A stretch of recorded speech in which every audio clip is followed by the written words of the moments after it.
As you saw earlier in this newscast, the top brass at UNM held a news conference today to try to clear the air about suspicions of a cover-up in the Locksley saga. But we felt some questions were not answered. Chief among them, if the athletic director mishandled the investigation so badly, why hasn't he been disciplined too?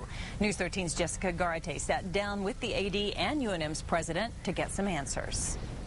President David Schmidly admits that mistake after mistake was made, but no one will be punished for it. Regardless if it landed on Gerald, did he throw a punch at Gerald? In the end, the only people that know exactly what happened or what happened were the 6 folks in that room, and there's conflicting evidence. I have seen nothing that, I have seen no information that would lead me to believe that Coach Locksley threw a punch at Coach Gerald. He's talking about the 3 coaches who say they saw Locksley choke Gerald. One of those coaches says Locksley was swinging at Gerald. The swinging has been portrayed to me as flailing of arms and not punches. The athletic department initially tried to handle the investigation by itself.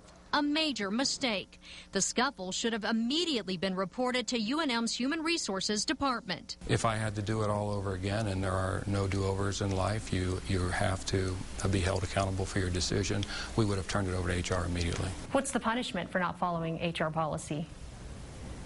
Well, is there any punishment? The punishment is first you do the corrective action, okay?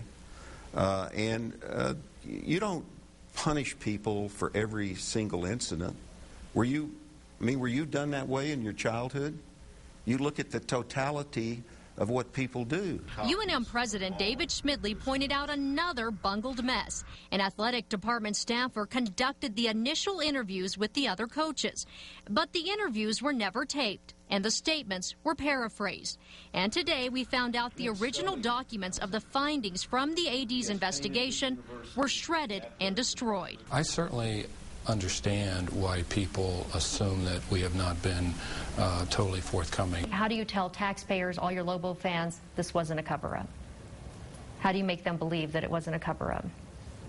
By carefully examining the timeline, the integrity of people involved. Despite all the mistakes, President Schmidly says no one will be punished. The last time I looked, we don't have a flogging pole on this campus.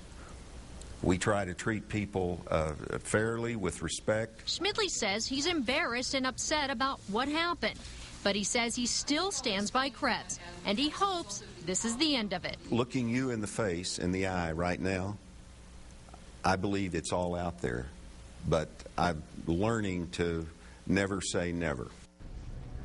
Now, former assistant coach J.B. Gerald claims Krebs pressured him to downplay the scuffle after it happened and to just come back to work. Krebs insists in no way did he do that. He says he only laid out Gerald's options for him. Diane?